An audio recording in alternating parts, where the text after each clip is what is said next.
গরমের মৌসুম আমাদের দেশে একটি খুব পরিচালিত এবং চ্যালেঞ্জিং সময়, যখন তাপমাত্রা ধীরে ধীরে বাড়তে থাকে এবং বাতাসে আর্দ্রতা বেড়ে যায়। তখন আমাদের দৈনন্দিন জীবনযাপন অনেকটাই কঠিন হয়ে ওঠে। এই সময়ে আমরা প্রায়ই ক্লান্তি, অস্বস্তি এবং অতিরিক্ত ঘামের সমস্যায় ভুগি।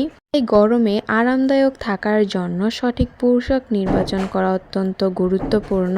অনেকেই মনে করেন যে পোশাক শুধু ফ্যাশনের জন্য, কিন্তু বাস্তবে এটি আমাদের শরীরের তাপমাত্রা নিয়ন্ত্রণে গুরুত্বপূর্ণ ভূমিকা রাখে।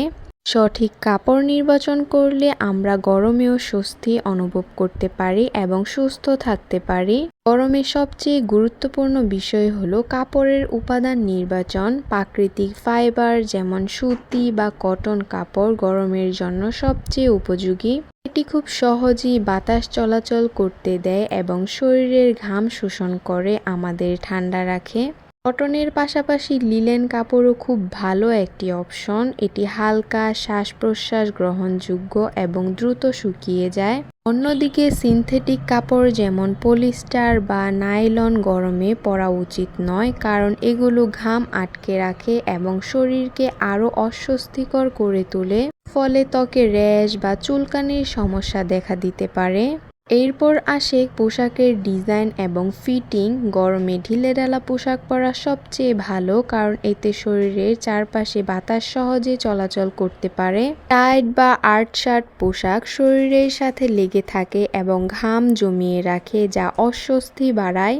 তাই গরমের সময় ঢিলেঢালা কুর্তা বা শার্ট, টপস বা ফ্রক পরা উচিত।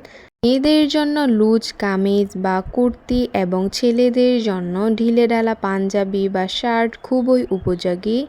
এছাড়া হার্ফ, সিল্ক বা স্লিভলেস পোশাক গরমে বেশি আরাম দেয়, যদিও বাইরে বের হলে সূর্যের তাপ থেকে রক্ষা পেতে অনেকেই ফুল স্লিভ ব্যবহার করতে পারেন। রঙের ক্ষেত্রেও সচেতন হওয়া জরুরি। গরমে হালকা রঙের কাপড় যেমন সাদা, হালকা নীল, হালকা গোলাপি বা প্যাস্টেল রঙগুলো বেশি আরামদায়ক। এই রঙগুলো সূর্যের আলো প্রতিফলিত করে শরীরকে তুলনামূলক ঠান্ডা রাখে। অন্যদিকে গাঢ় রং যেমন কালো, গাঢ় নীল বা গাঢ় সবুজ বেশি তাপ শোষণ করে এবং শরীরকে দ্রুত গরম করে তোলে। তাই গরমের দিনে হালকা রঙের পোশাক বেছে নেওয়াই বুদ্ধিমানের কাজ।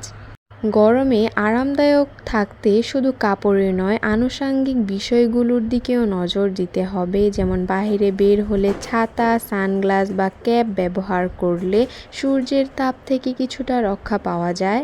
এছাড়া হালকা ও আরামদায়ক জুতা যেমন স্যান্ডেল, স্লিপার পরা উচিত। বন্ধ জুতা পরলে পা বেশি ঘামে এবং অস্বস্তি সৃষ্টি করে। তুলার মোজা ব্যবহার করলে পা শুকনো থাকে এবং দুর্গন্ধ কম হয়। আজকের ভিডিওগুলো আপনার কাছে কেমন লেগেছে তা অবশ্যই জানাবেন।